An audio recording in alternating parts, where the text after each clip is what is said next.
What's going on, guys? So today I am out here at Ron Hoover RV and Marine in Corpus Christi, Texas, and we're going to take a look at this really cool Keystone Outback travel trailer. Now this is a pretty high-end travel trailer and there's a lot to like about it, so hang tight, I'll be right back.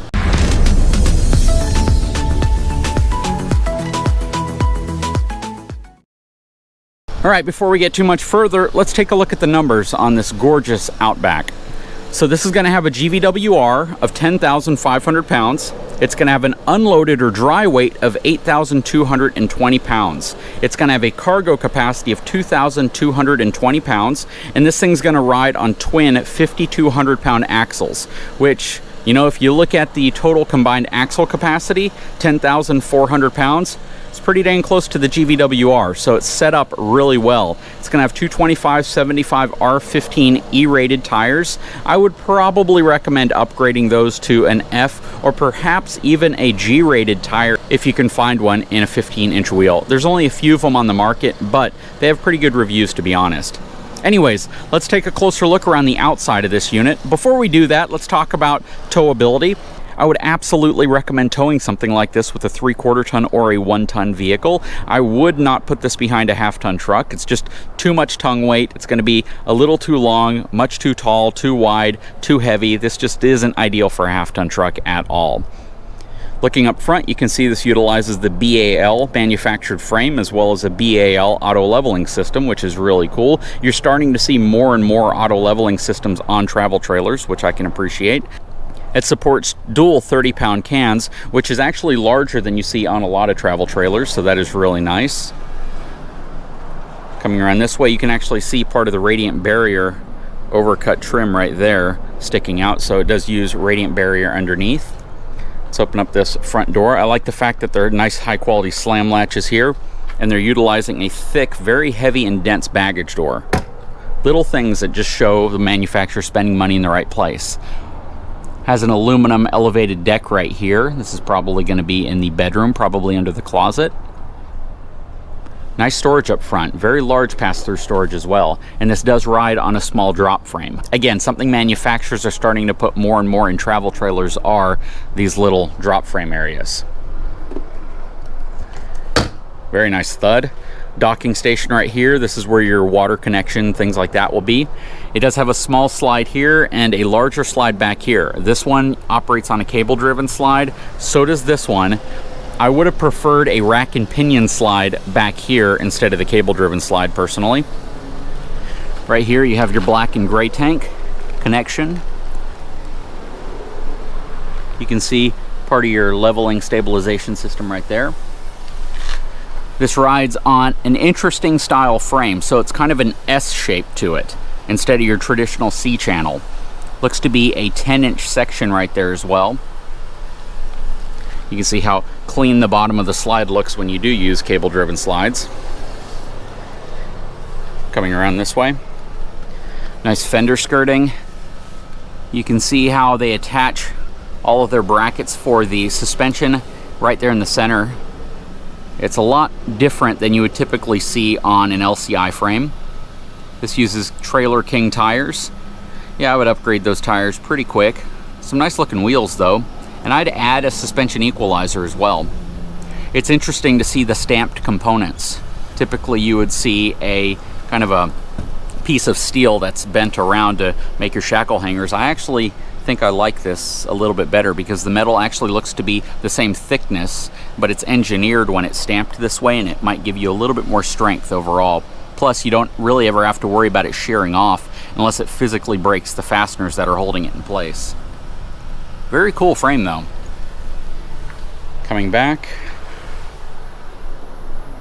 you can see you have a second gray tank right here, which means you probably have a kitchen back here that gray tank is connected to.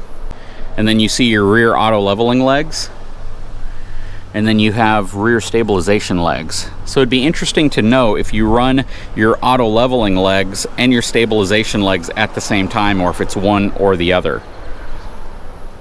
Very interesting setup. It does not have frameless windows, and I'm kind of surprised by that, to be honest. Typically on your higher end travel trailers, you're starting to see more and more of them come with frameless windows. Now, you probably see this vent up here, so people are going to wonder, why is there a vent up there? And this is actually a feature, once I walk around to the back, that I really like, and it's one that I want to see on more and more fifth wheels. And once you see what I'm talking about, you'll kind of understand. I actually drew up a design that I shared with Alliance at one point recommending this. Check that out. This travel trailer is kind of like a mini toy hauler. Now, I don't know if I like this design as much on a travel trailer, simply because of how this can affect the weight, especially the balance. So you have to basically load the front up during the manufacturing process with weight to counteract whatever you're going to put in here. So if you don't have anything in here, your front weight is actually going to be heavier than it needs to be. So the entire balance of this unit is really relying on putting something in the back. At least that's what my opinion is of this. It is ready for a camera back here, which is kind of interesting, because if you buy a Furrion camera, I always talk about, you know, RVs that are equipped with the prep, but if you buy a Furrion camera, typically it has the mount, so you don't really need to put the prep on the back as long as you just have a place for the wire. There's no bumper on the back, which is pretty common on toy haulers. LED lighting. You have a nice walk-on roof up here as well, and the roof really comes around to the side. Let's take a look at this enormous outside kitchen. First, nice thick door. I always like seeing that, especially on something this large, because you do want that rigidity. It has a very nice sized refrigerator. Nice amount of storage. I love the outside sink, as well as an outside cooktop. You have a place to mount a TV up here, power out here. This is a wonderful outside kitchen. You know, a question somebody asked me once is, why don't you see this on a lot of fifth wheels, this type of kitchen? You do see it on some, but on your higher end luxury models, you typically don't see outside kitchens. I know that Cardinal and a few other brands do it, but it's kind of rare. But you know, this is really nice, especially with the shade you get from having this cover extend up like this. But that is very nice. Coming around this way, you can see that there is a very long awning that extends pretty much across this entire side, except for this area here, which it really doesn't need to, because this flips up and provides you cover. Another slide, cable driven. You can see this is going to be the outside of your gas electric refrigerator. Again, huge awning. Has LED lighting on the sides of the awning. And then the other side of your pass-through storage is right here.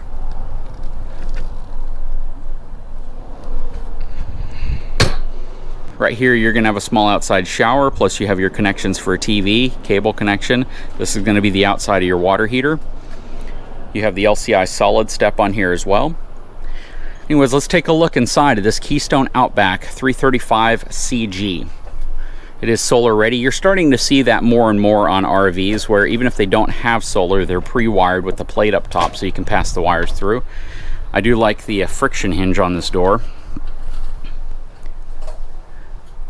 Check this out. This is a very nice floor plan. Let's pan around a little bit so you can quickly see what it's all about. Let's start at the front here and work our way to the back. So we are now inside of the main bedroom area. I love the use of more of a designer wallboard. You can see your TV cable mounts, your air conditioners up front here as well. You have some wardrobe storage on the side, some drawers down here, and some cubby storage right there, which I really like. Plus you have some storage above the bed. This is that small slide you saw from the outside. A lot of room. For a travel trailer, this has a tremendous amount of storage. And underneath here is where the outside pass-through storage is. In here, you have a full bathroom. Okay, so you have your porcelain toilet right here. Nice stand-up shower. You could easily be upwards of about 6'5" and be comfortable in here. Nice medicine cabinet as well. Nice sink. It is a plastic basin. But still, you have a full bathroom up here, and then you also have a second exit. So we'll go out this exit, and this takes you into the living area again. Very cool. You have your thermostat right here. Nice doors too. Doors look very nice. I love it when they use, you know, contrasting tones. Also like that too, you have a place to put your coat. Something a lot of RVs just don't include anymore. You have a Jensen TV here. Looks to be about a 40-inch TV, plus your entertainment system, and you have your panoramic fireplace below.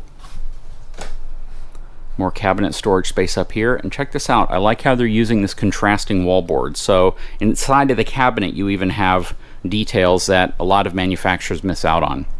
You have your second air conditioning system up top here. All LED puck lighting. And look how they've trimmed off this area above the island. Very nice. Plus it has a skylight right in the center. Very Montana-like. So typically you see things like this on a Keystone, Montana, but you wouldn't really see it on a Keystone travel trailer. Very nice. Same fixture we have in ours. We really like this fixture as well. Works really well. Beautiful lighting. Coming this way through the kitchen. You see they've kind of given it more of a residential feel. They've taken the compact microwave and they've put it here kind of in a mid-center instead of putting it above the actual stove. Then you have your 3-burner cooktop here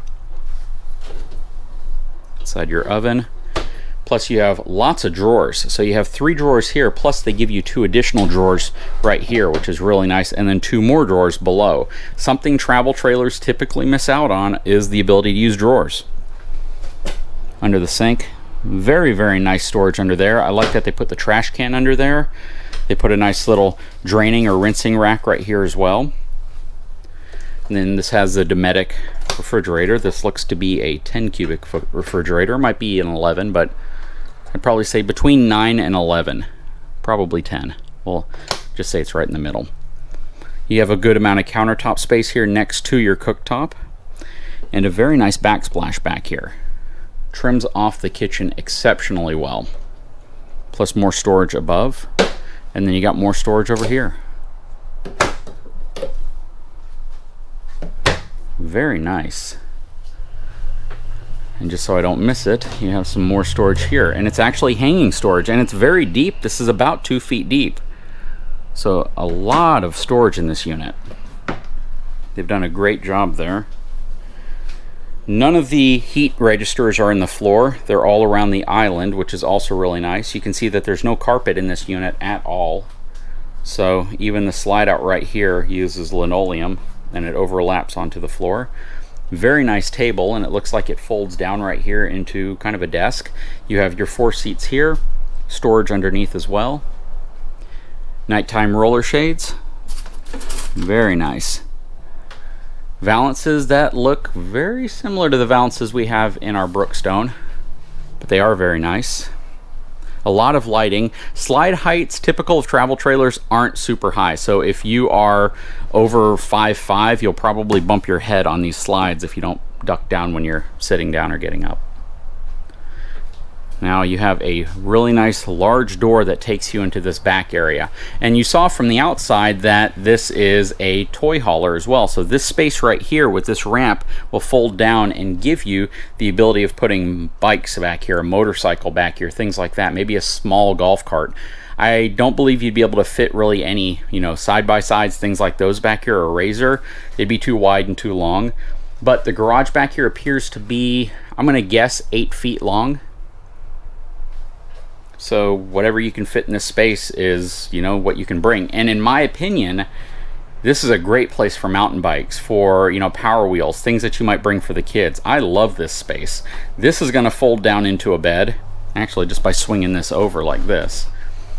And then this is a bunk up here.